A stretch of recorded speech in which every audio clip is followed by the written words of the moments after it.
கொடூர சித்திரவதையால் ஒரு special team மூலமாக கொலை செய்யப்பட்ட அஜித் சார்பாக பல அமைப்புகள், பல இயக்கங்கள், பல வழக்கறிஞர்கள், திருப்புவனத்தில் பணி செய்கின்ற வழக்கறிஞர்கள், கார்த்திக் ராஜா போன்றவர்கள் எல்லாம் இணைந்து உயர்நீதிமன்றத்தை நீதி கேட்டு எல்லோரும் மனு செய்தோம். ஆகவே பேசுவது அனைவர் சார்பாக பேசுகிறோம். அனைத்து வழக்கறிஞர்கள், வாதாடிய வழக்கறிஞர்கள் சார்பாக பேசுகிறோம். நீதியரசர் அவர்கள் 27ஆம் தேதி, சென்ற மாதம் 27ஆம் தேதி நடந்த சம்பவம், அந்த அம்மையாருடைய நகை காணாமல் போனது, அவர்கள் அஜித்தை சந்தேகப்பட்டு திருப்புவனம் காவல் நிலையத்தில் கொடுத்த புகார், அந்த புகாருக்கு 27ஆம் தேதி ரசீது மட்டும் கொடுக்கப்பட்டது என்று அரசு தரப்பில் கூறப்பட்டது. 28ஆம் தேதி காலை 10:30 மணிக்கு தான் நகை காணாமல் போனது சம்பந்தமாக முதல் தகவல் அறிக்கை பதிவு செய்யப்பட்டது என்று அரசு தரப்பில் மூத்த வழக்கறிஞர் அடிஷனல் அட்வொகேட் ஜெனரல் மதிப்புக்குரிய திரு அப்துல் கான் அவர்கள் கூறினார்.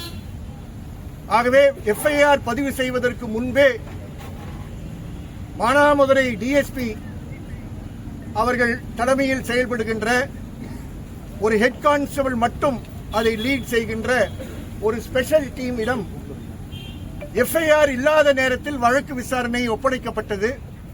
அந்த ஸ்பெஷல் டீம் அஜித்தையும் பின்னர் இரவில் அருணையும் மற்றவர்களையும் அவருடைய தம்பி நவீனையும் காவலில் இரவு முழுவதும் 27ஆம் தேதி இரவும் 28ஆம் தேதி காலை விடியங்காலை நாள் முழுவதும் திருப்புவனத்தை சுற்றி இருக்கக்கூடிய ஒரு 4 பகுதிகளுக்கு கூட்டிச் சென்று மிக கொடூரமான சித்திரவதை நடத்தினார்கள் என்பதை நீதிபதி கேட்டு ஆவேசப்பட்டு வருத்தப்பட்டு தன்னுடைய ஆணையில் குறிப்பிட்டிருக்கிறார்.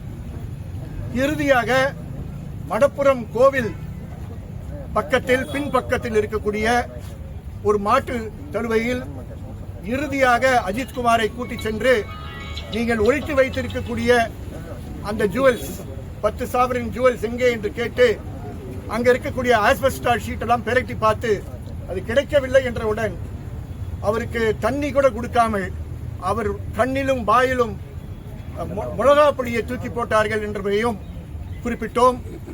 அதை நேரடியாக பார்த்து டெம்பிள்ல இருக்கக்கூடிய பாத்ரூம் மூலமாக வீடியோ எடுத்தது அங்கே பணி செய்யக்கூடிய பணியாளர் நண்பர் சக்தீஸ்வரன் கோயில் ஸ்டாஃப் அந்த கோயிலுடைய பாத்ரூம்ல இருந்து ஒரு 15 செகண்ட் 20 செகண்ட் தான் அந்த வீடியோ எடுக்க முடிஞ்சது. பயத்தில் அதை எடுத்து ஒரு பொறுப்பான அரசு ஊழியர் தவறு நடப்பதை அமைதியாக பார்க்க கூடாது என்று அவர் பத்திரப்படுத்தி அது அங்க இருக்கக்கூடிய வழக்கறிஞர்கிட்ட கொடுத்து இன்று அதில் நீதிமன்றத்திற்கு கொடுத்ததில் நீதிமன்றம் நிஜமாக அங்கே நடந்த சம்பவங்களை பார்க்க முடிந்தது. இது போக அங்க இருக்கக்கூடிய இடத்தில் இருக்கக்கூடிய பொருட்கள், பைப்புகள், கம்புகள் எல்லாம் இருக்கக்கூடிய போட்டோஸும் நீதிமன்றம் பதிவு செய்தது. அரசின் தரப்பில் அவர்கள் கூறியது, காவல் நிலையத்தில் இருக்கக்கூடிய சிசிடிவி ஃபுட்டேஜ் நாங்கள் உங்களுக்கு கொடுக்க தயாராக இருக்கிறோம் என்று கூறினார்கள். ஆனால் கோவிலில் இருக்கக்கூடிய சிசிடிவி ஃபுட்டேஜ் அழிக்கப்பட வேண்டும் என்ற காரணத்தினால் 29ஆம் தேதியே காலையில் ராமச்சந்திரன் என்ற ஒரு சப் இன்ஸ்பெக்டர் அங்கே வந்து எந்த சீசர் மெமோவும் கொடுக்காமல் டிவிஆரை பறித்து சென்றார் என்று அரசு தரப்பில் கூறப்பட்டது. நாங்களும் அதை கூறினோம். அதற்கு பின்பு நீதியரசர் அனைத்து விஷயங்களையும் குறிப்பிட்டு போஸ்ட்மார்ட்டம் சர்டிபிகேட் டீன் கொண்டு வரவில்லை, கொடுக்கவில்லை என்ற புகாரின் காரணத்தினால் அவரை வரவேற்று அவரிடமிருந்து சீல்டு கவர்ல போஸ்ட்மார்ட்டம் பிரிலிமினரி சர்டிபிகேட்டை வாங்கி ரிப்போர்ட்டை வாங்கி அதுல 44 கொடூர காயங்கள் இருக்கு என்பதை அவர் குறிப்பிட்டு அதிர்ச்சி அடைந்தார். ஒரு சாதாரண கொலை வழக்கில் கூட இவ்வளவு காயங்கள் இருக்காது என்பதை நீதியரசர் குறிப்பிட்டார் என்பதை குறிப்பிட விரும்புகிறேன். அது முடிந்த பிறகு இறுதியாக தன்னுடைய அரசு தரப்பு முழுமையாக இது நடக்கக்கூடாத ஒரு சித்திரவதை, ஒரு வன்முறை என்று அரசு ஏற்றுக்கொள்கிறது என்று பொறுப்புடன் அரசு கூறியது என்பதை இங்கே கூற கடமைப்பட்டிருக்கிறேன். இறுதியில் நீதிமன்றத்துடைய ஆணை என்னவென்றால், மதுரை 4வது additional sessions judge John Sunderlal Suresh அவரை என்கொயரி ஆபீசராக நியமனம் செய்து, அந்த என்கொயரி ஆபீசரிடம் அனைத்து தஸ்தாவேஜுகளும் இதை சார்ந்திருக்கக்கூடிய சாட்சியங்களும் அவரிடம் 2-3 நாட்களில் ஒப்படைக்க வேண்டும். அவர் ஆய்வு செய்து 8/7/26க்குள் நீதிமன்றத்துக்கு தன்னுடைய அறிக்கையை முழுமையாக அவர் சமர்ப்பிக்க வேண்டும் என்ற ஆணை அவர்கள் குறிப்பிட்டிருக்கிறார்கள். அரசு தரப்பில் சிபிசிஐடி இதை விசாரணை தொடரும் என்று கூறி, அதே தேதிக்கு முன் அவர்கள் ஸ்டேட்டஸ் ரிப்போர்ட்டை கொடுப்போம் என்று கூறியிருக்கிறார்கள்.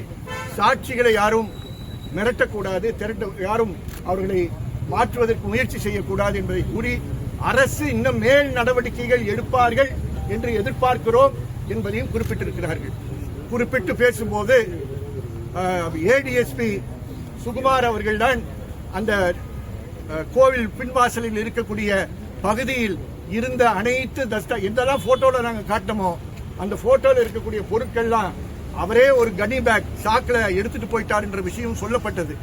ஆனால் அரசு தரப்பில் உயர் அதிகாரிகள் மேலும் நாங்கள் நடவடிக்கை எடுப்போம், மானாமதுரையில் இருக்கக்கூடிய டிஎஸ்பியை நாங்கள் மதியம் சஸ்பெண்ட் பண்ணியிருக்கிறோம் என்றெல்லாம் அவர்கள் எடுத்து கூறியிருக்கிறார்கள். நீதிமன்றம் இன்னும் அதிகமான செயல்பாடுகள் அரசிடம் இதில் எதிர்பார்க்கிறோம் என்று கூறி வழக்கை இன்று முடித்திருக்கிறார். நீதி விசாரணையா என்கொயரி ஆபீசர்னு சொன்னார். அவருடைய வார்த்தையை மட்டும் நான் பயன்படுத்துகிறேன். he will be an inquiry officer என்று கூறினார். மேஜிஸ்ட்ரேட் அறிக்கை நீதிமன்றத்துக்கு கொடுத்துட்டாரு. மேஜிஸ்ட்ரேட் அறிக்கை எங்களுக்கு வரவில்லை. ஆகவே மேஜிஸ்ட்ரேட் சார்ந்த விஷயங்கள் நான் சொல்ல முடியும். வழக்கறிஞராக அந்த வழக்கு எப்படி சார் பண்றீங்க? அடிக்கடி நடந்துகிட்டு உச்சபட்ச தண்டனையா உங்களுக்கு என்ன தரணும்ன்றது உங்களுடைய நிலைப்பாடா இருக்கு சார்? அதாவது எல்லாருக்கும் என்னுடைய நிலைப்பாடு என்னன்னு தெரியும், அதில் மாற்று கருத்து இல்லை. இங்கே நீதிமன்றத்தில் நடந்த விஷயங்களை பேசிக் கொண்டிருக்கும் போது என்னுடைய தனிப்பட்ட கருத்தை நான் சொல்வது சரியாக இருக்காது. நீதிமன்றத்தில் நடந்த விஷயங்கள் தான் உங்களிடம் கூறுவது. சிபிஐ விசாரணைக்கு கேட்டு சொல்ல முடியுமான்னு சொல்லியிருக்காங்க சார். அது அரசிற்கும் நீதிமன்றத்துக்கும் சார்ந்து இருக்கக்கூடிய விஷயம். நீதிமன்றம் அது சார்ந்து அரசு கொடுக்கக்கூடிய பரிந்துரைகளின் அடிப்படையில் அவர்கள் முடிவு செய்வார். தனிப்பட்ட விதமாக நாங்கள் கேட்டிருந்தது எஸ்பி தலைமையில் இருக்கக்கூடிய ஒரு சிபிசிஐடி என்கொயரி நாங்கள் கேட்டிருக்கிறோம். சிபிஐ என்கொயரி கொடுக்குறாங்களா கொடுக்கலையா, தமிழக அரசு சொல்லுதான்றது அரசை பொறுத்து இருக்கு, நீதிமன்றத்தை பொறுத்து இருக்கு. அடுத்த வாய்தால அது பார்த்துக்கலாம்.